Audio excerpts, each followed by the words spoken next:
জেলে আছেন তাদের প্রতি আমাদের সহমর্মিতা দলের পক্ষ থেকে প্রকাশ করছি এবং তাদের দাবির সাথে একতা ঘোষণা করছি।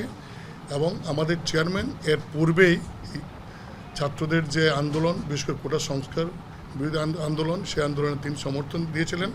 সেই প্রেক্ষিতে আজকে দেশের যে চলমান অবস্থা, সেই অবস্থায় আমাদের দলের কি সিদ্ধান্ত হবে, দিক নির্দেশনা কী হবে, সেই জন্য আমরা দলের প্রেসিডেন্ট, ভাইস চেয়ারম্যান, উপদেষ্টা, সংসদ সদস্য, কো চেয়ারম্যান সহ সম্পাদক মণ্ডলীদের একটা যৌথ সভা আমরা আহ্বান করেছিলাম।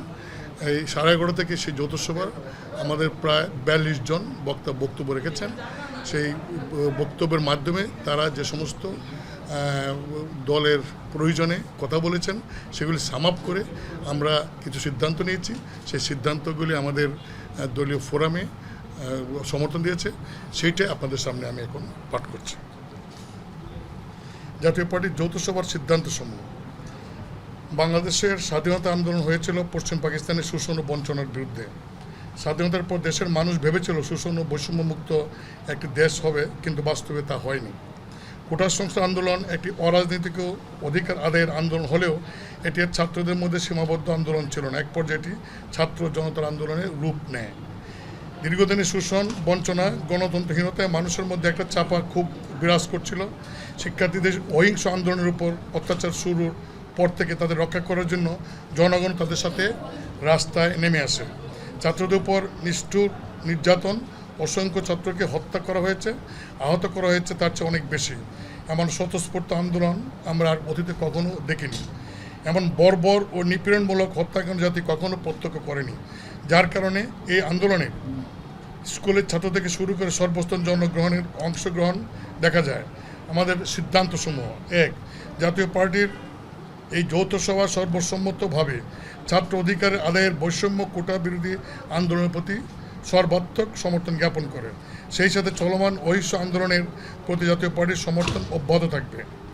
সভায় ছাত্রদের অহিংস আন্দোলনে নিহত ছাত্র জনতার আত্মার মাগফিরাত কামনা করে পরিবার ও পরিজনদের প্রতি সমবেদনা জানানো হয়। এই বৈষম্য বিরোধী ছাত্র আন্দোলনের ন্যায্য দাবি শক্তি প্রয়োগের মাধ্যমে দমনের প্রক্রিয়াকে তীব্র নিন্দা জানায়। সবাই ছাত্র আন্দোলনে নিহত আবু সাঈদ সহ শহীদদের মামলার এজাহারে প্রকৃত মৃত্যুর কারণ না দিয়ে মিথ্যা এজাহার দাখিল করায় এর নিন্দা জানানো হয়। নিহত ছাত্রছাত্রী বীর সেনা মুক্তি সেনা হিসেবে আখ্যায়িত করা হবে এবং প্রকৃত শহীদের তালিকা প্রকাশ করার জন্য সরকারকে আমরা বিশ্বাস করি না, একটা নিরপেক্ষ কমিশনের আমরা দাবি করছি। সবাই ছাত্র হত্যার সাথে জড়িত সকল সরকারি কর্মকর্তা ও উস্কানিদাতাদেরকে আইনের আওতায় এনে বিচারের ব্যবস্থা নিশ্চিত করতে হবে। সভা বৈষম্য বিরোধী ছাত্র আন্দোলনের নেতাদের হয়রানি এবং নির্যাতন না করার আহ্বান জানানো হয়। ছাত্রদের নামে দায়েরকৃত মামলা প্রত্যাহার করারও আহ্বান জানানো হয় এবং কোটা বিরোধী ছাত্র আন্দোলনের গ্রেপ্তারকৃত সকল ছাত্র নেতৃবৃন্দদেরকে অবিলম্বে মুক্তিদানের দাবি করা হচ্ছে। জাতীয় পার্টি এই সভা ছাত্র আন্দোলনের নিহতদের পরিবার পরিজনকে সম্মানজনক প্রদান ও আহতদের সুচিকিৎসার ব্যবস্থা দাবি করছে। এই সভা অনতিবিলম্বে দেশে ইন্টারনেট সহ সকল সামাজিক যোগাযোগের মাধ্যমে সময়ে খুলে দেওয়ার আহ্বান জানানো হচ্ছে। এই সভা সরকারি বিভিন্ন গুরুত্বপূর্ণ স্থাপনায় হামলার উদ্বেগ প্রকাশ করা হয়।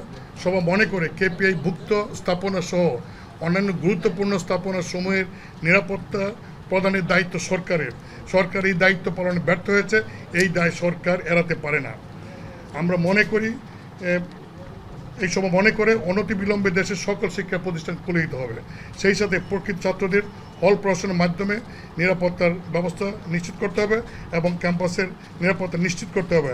এবং একই সঙ্গে এই আন্দোলনে যে সমস্ত সাংবাদিক বৃন্দ আহত হয়েছেন এবং যারা নাকি মারা গেছেন তাদের প্রতি আমরা সমবেদনা জানাচ্ছি এবং তাদেরকেও যারা মৃত্যুবরণ করেছেন ক্ষতিপূরণ দেওয়ার জন্য আমরা সরকারের কাছে অনুরোধ জানাচ্ছি।